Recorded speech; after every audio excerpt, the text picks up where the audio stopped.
নমস্কার, সকলে কেমন আছেন? আশা করি ভালো আছেন। আমি আজকে আরেকটি রান্না করছি। আজকে হচ্ছে আমি পালং শাক রান্না করছি। আমার পালং শাকও ছিল, সবজিও ছিল, তাই তাড়াহুড়ার জন্য আমি আজকে পালং শাক আর সবজি একসঙ্গে রান্না করছি। এটা অনেক মজা হয়। পালং শাক চিংড়ি মাছ দিয়ে বা মুগ ডাল দিয়েও রান্না করে, অনেকে সরিষা দিয়ে, যেভাবে রান্না করার মজা লাগে। আমি আজকে পালং শাকটা সবজি শাক দুইটা মিলায় রান্না করছি। চলেন সবাই দেখি রান্নাটা কেমন শুরু।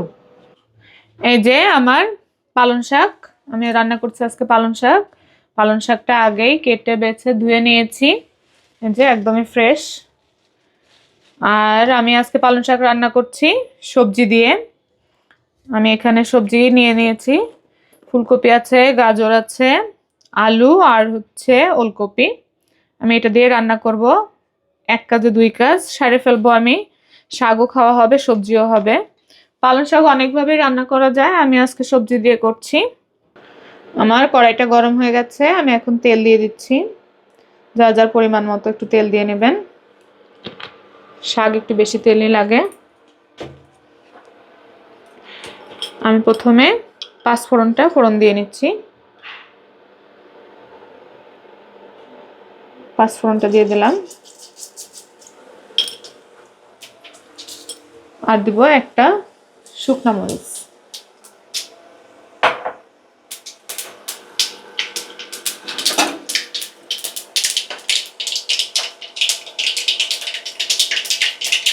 শুকনো মরিচটা একটু ভাজা হয়ে আসলে আমি দিচ্ছি রসুন, কুচিয়ে রাখা রসুন, বেশি না, অল্প পরিমাণে। রসুনটা একটু লাল করে ভেজে নেব, তারপরে পেঁয়াজটা দিয়ে দেব।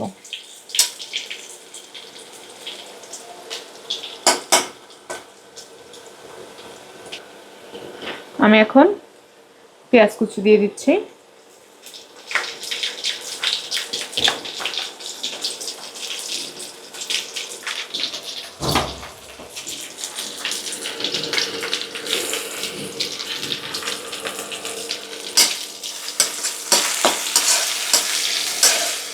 পেঁয়াজটা একটু ভেজে নিতে হবে।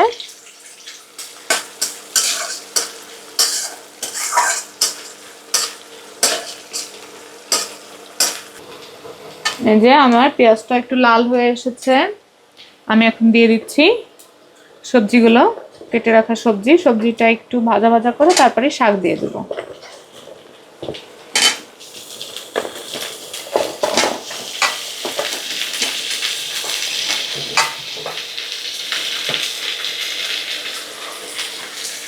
সবজিটা একটু ভাজা ভাজা হবে, যাতে কাঁচা গন্ধটা চলে যায়।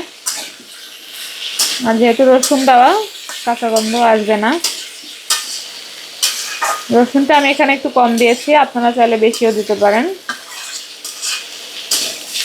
যার যার স্বাদ অনুযায়ী দিয়ে নেবেন।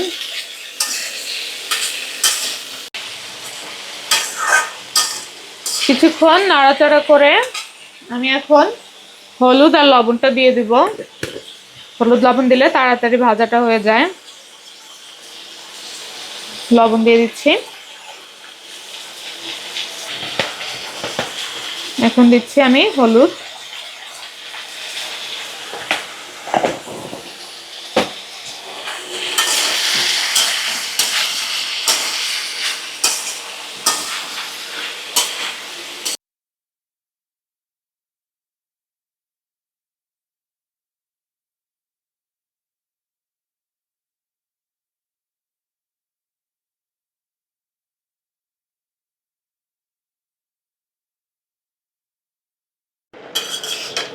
আমি সবজির সাথে শাকটা একটু ভালো করে নাড়াচাড়া দিয়ে মিশিয়ে দিচ্ছি।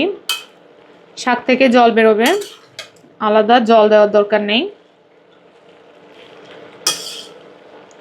আমি একটু নাড়াচাড়া দিয়ে ঢেকে দেব। ওই যে দেখেন, তাই জল বেরোয় আসছে।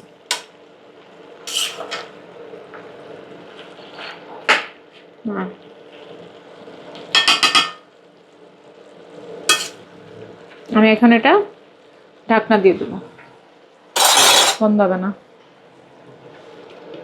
কিছুক্ষণ ঢাকা দিয়ে রাখলেই পুরো জলটা বেরিয়ে যাবে, তারপরেই ভালোভাবে রান্না করে নেব।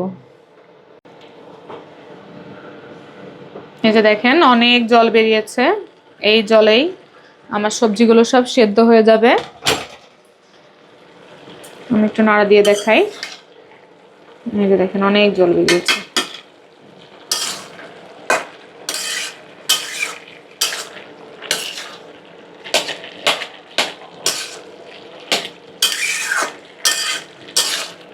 কালারটা সুন্দর এসেছে।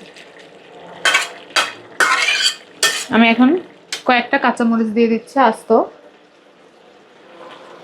এই যে আমি 4-5টা মরিচ দিয়ে দিচ্ছি,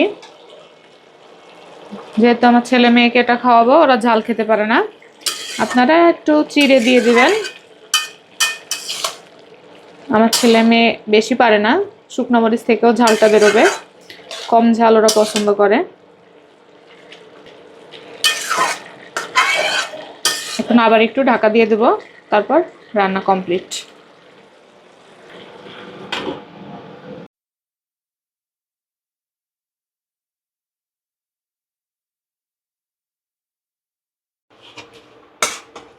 যে আমি শাকটা নামিয়ে নিচ্ছি।